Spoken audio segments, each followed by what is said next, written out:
Le capitaine Ibrahim Traoré met en garde tous ceux qui veulent s'en prendre au Burkina Faso et en même temps traite le président Alassane Ouattara d'apatride burkinabé. Écoutez attentivement ce qu'il dit. Je ne peux pas rester insensible à ses propos et je pense que ce qu'il a dit est très important et très profond comme d'habitude. Écoutez attentivement ce que le capitaine Ibrahim Traoré dit et puis on va donner notre avis à la fin. On écoute s'il vous plaît. N'oubliez surtout pas de partager, d'aimer, de liker et aussi de donner vos avis dans les commentaires. On écoute famille, on écoute. Nous avons pu reconquérir des zones qui étaient sous emprise terroriste il y a 4-5 ans de cela. Nous avons pu donc libérer ces zones. D'autres zones sont en phase de consolidation actuellement, ce qui est donc un progrès très significatif. Mais aussi appeler les autres forces dans ces zones qui sont dans une relative accalmie à la vigilance, au guet permanent. Parce que la perfidie de l'ennemi fait que lorsqu'on est dans une relative accalmie et qu'on baisse la tension, on peut souvent prendre des coups. Donc c'est inviter donc tous ceux qui sont en posture de sécurité relative de pouvoir toujours être vigilant et ne pas se faire surprendre. Et aux autres forces vives donc de la nation, c'est inviter tous les travailleurs à redoubler d'ardeur pour que 2025 soit une année donc couronnée de succès à tous les niveaux. Et quant à la masse populaire, j'inviterai les gens donc à la vigilance parce que aujourd'hui, plus que jamais, les apatrides, les ennemis de la nation sont très actifs et vous pourrez le constater.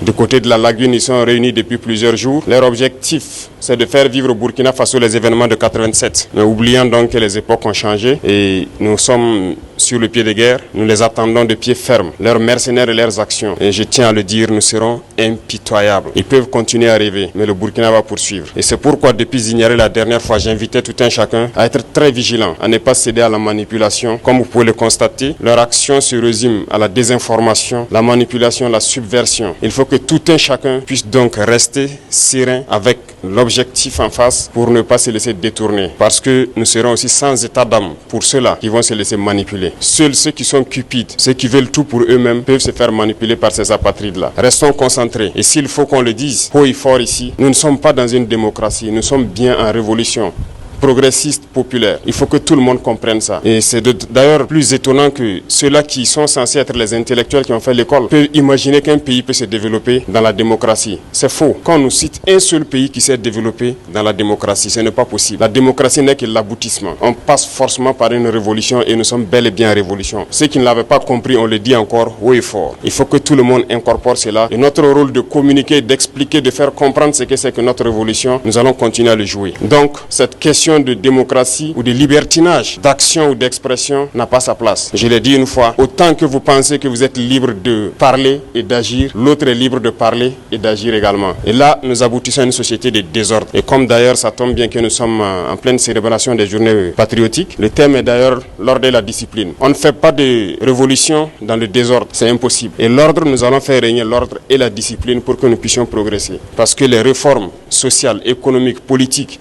idéologiques ont besoin d'ordre et de discipline.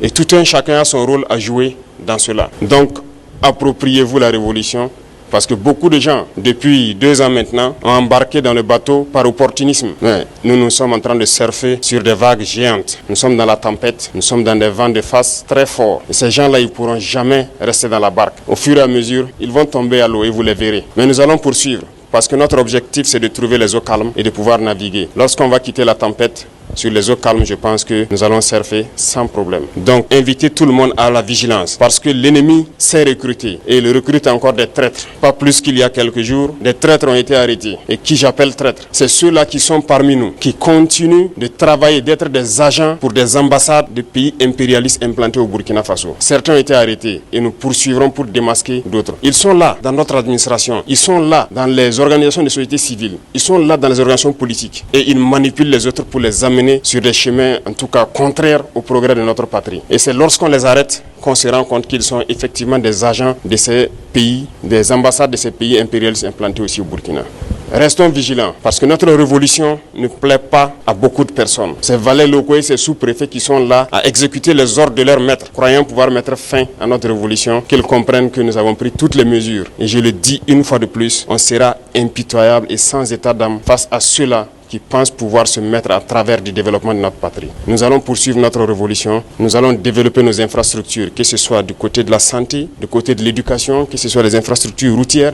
Nous allons développer notre industrie, transformer ce que nous voulons et consommer ce que nous avons transformé. Le Burkina va rayonner, n'en déplaise à ceux-là qui ont la nostalgie encore des années 87, je le répète. Donc restez concentrés, restez vigilants, tracez-vous des sillons pour le trimestre à venir et pour la suite de l'année. Nous resterons donc dans ce chemin de la victoire. Nous continuerons de combattre sur le terrain à reconquérir nos différentes zones et je puis vous assurer que le progrès qui est fait, les terrains reconquis dans ce premier trimestre sont d'ordre stratégique et ça nous a permis d'aller nous implanter jusqu'à la frontière. Et ça, c'est très remarquable. Nous allons poursuivre donc dans ce sens, zone par zone, étape par étape, pour nettoyer le territoire et reconquérir l'entièreté de notre pays. Merci à tous, bonne semaine et bonne chance pour les trimestres qui commencent. Soyez ceux-là aussi qui véhiculent notre idéologie au sein donc de la masse populaire. Comprenez que les enjeux de cette élection présidentielle qui va arriver en Côte d'Ivoire, ça ne se limite pas seulement à la Côte d'Ivoire, c'est sous-régional. Parce que les différents pouvoirs de l'AES savent que tant que Abidjan sera toujours comme ça y est là, ils se sentiront toujours menacés. Donc toi tu es burkinabé, tu as eu tes papiers, on t'a payé, on t'a envoyé une mission pour aller voter pour Ouattara, on t'a enrôlé, on t'a donné la nationalité ivoirienne pour aller voter pour Ouattara. Faut savoir que lorsque tu as voté pour Ouattara là, tu participes à déstabiliser ton pays d'origine. Oui, tu participes à déstabiliser ton pays d'origine. Parce que les Burkinabés, les Maliens, les gens du Niger, ils ne peuvent pas en même temps se battre contre les djihad, contre les terreaux